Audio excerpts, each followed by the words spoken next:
Hello there. Alors oui, la vidéo est très longue, donc voici une intro beaucoup plus courte.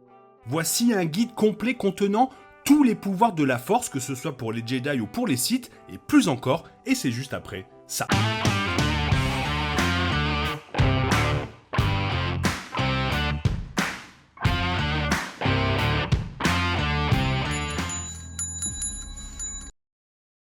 Quand Obi-Wan Kenobi a commencé à former Luke Skywalker, il a donné à son apprenti une définition simple de la Force. La Force est ce qui donne à un Jedi son pouvoir, a-t-il expliqué. C'est un champ d'énergie créé par tous les êtres vivants, il nous entoure et nous pénètre. Il relie la galaxie.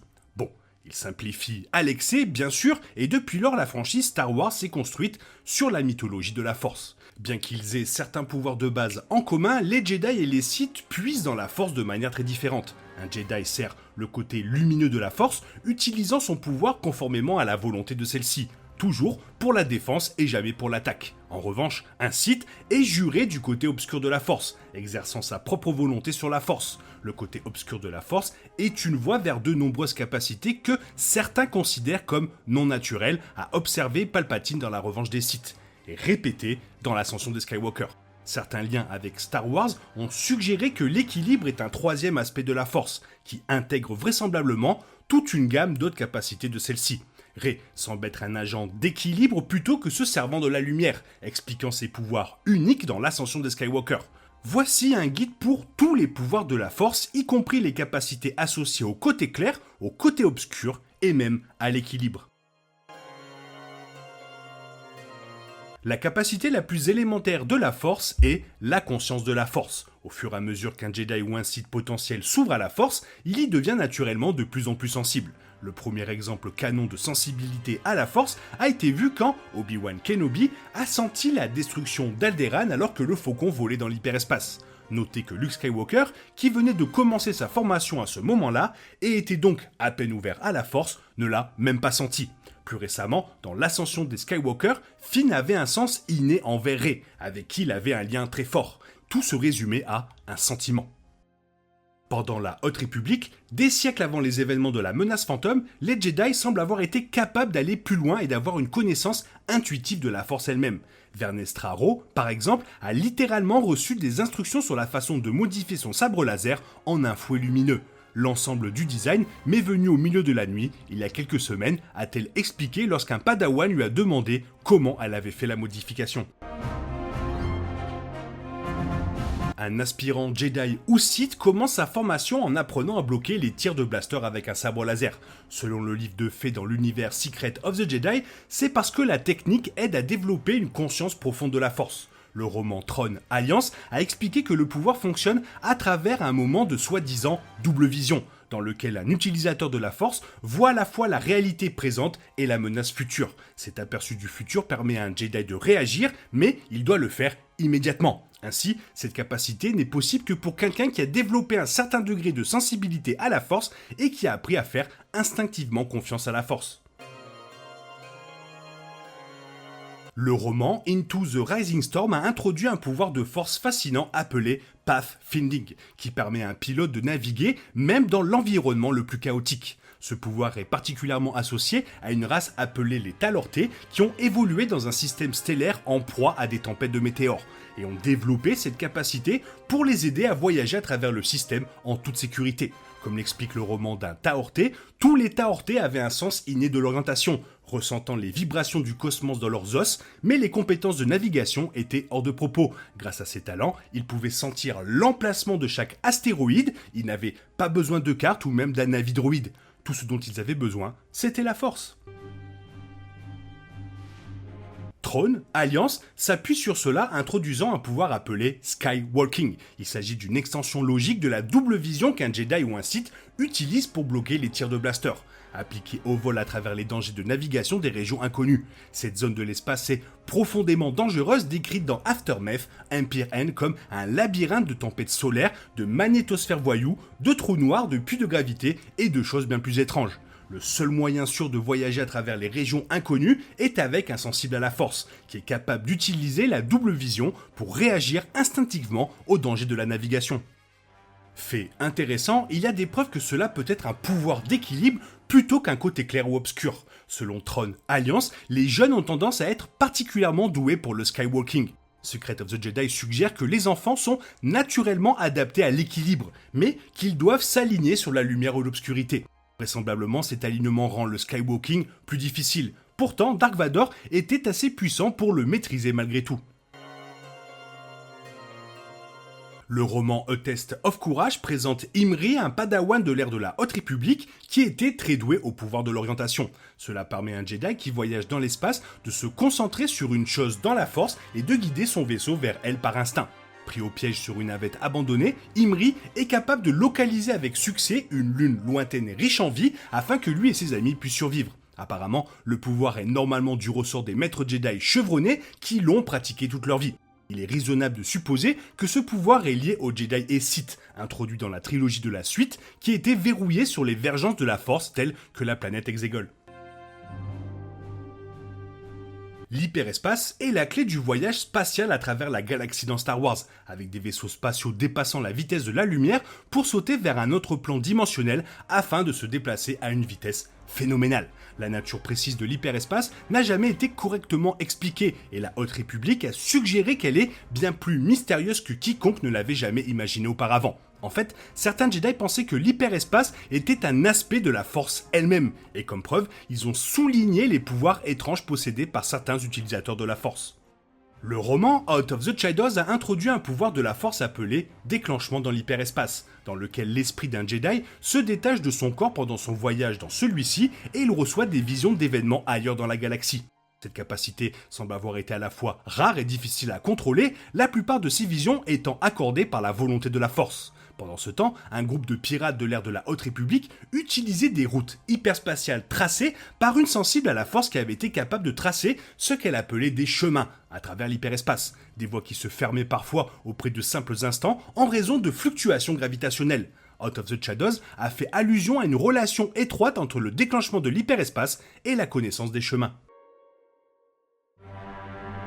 L'univers étendu de Star Wars a donné au maître Jedi Windu une capacité unique appelée Shatterpoint, le pouvoir de détecter le point faible d'un adversaire ou d'une circonstance. Cela fait de lui un tacticien avisé et efficace ainsi qu'un duelliste mortel au sabre laser. Le pouvoir est sans doute toujours canon pour Windu car il est référencé dans la Revanche des Sith et il a ensuite été mentionné dans la trilogie Aftermath. Il est possible qu'il s'agisse en fait d'un pouvoir du côté obscur, car Mace Windu a marché près du côté obscur, d'où sa lame violette, et Palpatine lui-même possédait apparemment également cette capacité. Palpatine était clairement un maître d'un certain pouvoir de la Force qui lui permettait de se cacher des Jedi. En conséquence, il a pu accéder à une position de premier plan et même passer du temps avec le Conseil Jedi sans qu'il se rende compte qu'il était un puissant seigneur Sith. Queen's Peril suggère que Palpatine s'est transformé en un vide dans la Force, et Yoda a d'abord senti ce mystérieux rien, mais le Seigneur Sith a ensuite obscurci la conscience de la Force du Jedi, l'empêchant d'être découvert. Dans les derniers Jedi, Rey a découvert que Luke Skywalker s'était complètement coupé de la Force. La technique qu'il utilisait s'appelait Sever Force, et selon le maître Jedi, il lui avait fallu des années pour la pratiquer. Pourtant, il avait maîtrisé à un point tel qu'il n'avait même pas senti la destruction de Ostian Prime et la mort de milliards de personnes. Tenir la Force à distance est un acte contre nature, car la Force est omniprésente. Et selon Jason Fry, même Luke a trouvé la Force, essayant de lui parler à travers ses rêves. Étant donné que cela n'est pas naturel, il est tentant de supposer qu'il ne s'agit pas d'un pouvoir du côté de la lumière. Il pourrait bien s'agir d'une capacité d'équilibre que Luke a apprise des anciens textes Jedi. Au début du réveil de la Force, Poe Dameron a vu une opportunité de tendre une embuscade à Kylo Ren et a ouvert le feu sur lui. La conscience de la Force de Kylo l'a amené à sentir le tir arriver, mais il a choisi de montrer son pouvoir de la Force plutôt que de simplement écarter le tir au blaster de la manière habituelle. Kylo Ren a utilisé un pouvoir appelé Force Stasis pour geler le tir en place, laissant Poe complètement abasourdi. Mais ce n'est en fait pas la première fois que la Force Stasis est démontrée dans la franchise Star Wars, avec Yoda utilisant le pouvoir dans The Clone Wars, et depuis, on l'a également vu dans Jedi Fallen Order. Le Jedi Mind Trick a été l'un des premiers pouvoirs de la Force vus sur grand écran, Obi-Wan Kenobi suggérant que la Force peut avoir une influence puissante sur les faibles d'esprit. Bien que le Jedi Mind Trick soit exceptionnellement invasif, il est généralement utilisé pour éviter des conflits. les Jedi l'utilisant pour passer devant les Stormtroopers et les séparatistes. Rey s'est retrouvé capable d'utiliser le Jedi Mind Trick sur un Stormtrooper du Premier Ordre avec une facilité surprenante, dans le réveil de la Force. Mais cela pourrait bien refléter le fait que le côté obscur a été utilisé dans le cadre des techniques de lavage de cerveau du Premier Ordre.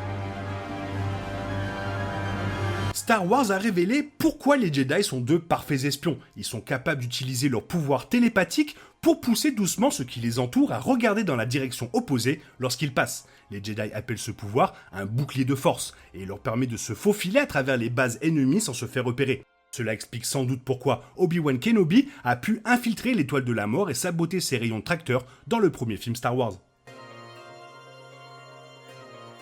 Le côté obscur peut être utilisé pour manipuler l'esprit des autres, un pouvoir qui semble être une extension logique du Jedi Mind Trick, mais beaucoup plus invasif. Kylo Ren a utilisé cette capacité pour endormir Rey dans le réveil de la Force, et d'autres infos suggéraient que le côté obscur était régulièrement utilisé pour laver le cerveau des Stormtroopers sous le Premier Ordre. Ironiquement, cela explique parfaitement pourquoi certains Stormtroopers ont pu se rebeller et ont finalement fait défection du Premier Ordre. Les personnes sensibles à la Force et celles qui ont une forte volonté ont probablement la capacité d'y résister.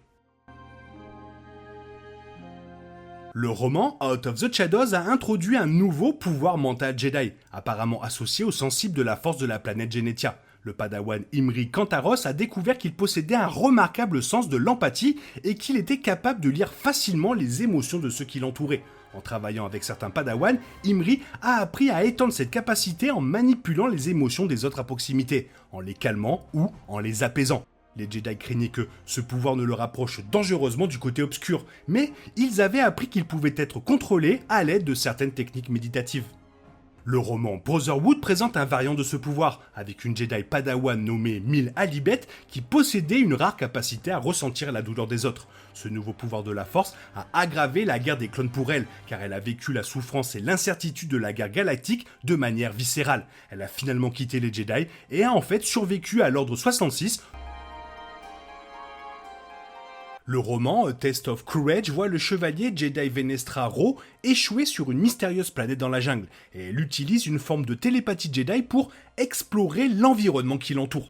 Elle est capable de se lier avec les plantes et les animaux afin d'interpréter la jungle, comprenant rapidement dans quel genre de monde dangereux elle et ses protégés sont bloqués. Si j'écoute attentivement, je peux sentir les animaux penser à se reposer et les plantes parler d'enterrer leurs racines pour ne pas être emportées, ce qui signifie très probablement que les fortes pluies sont fréquentes ici, a-t-elle expliqué.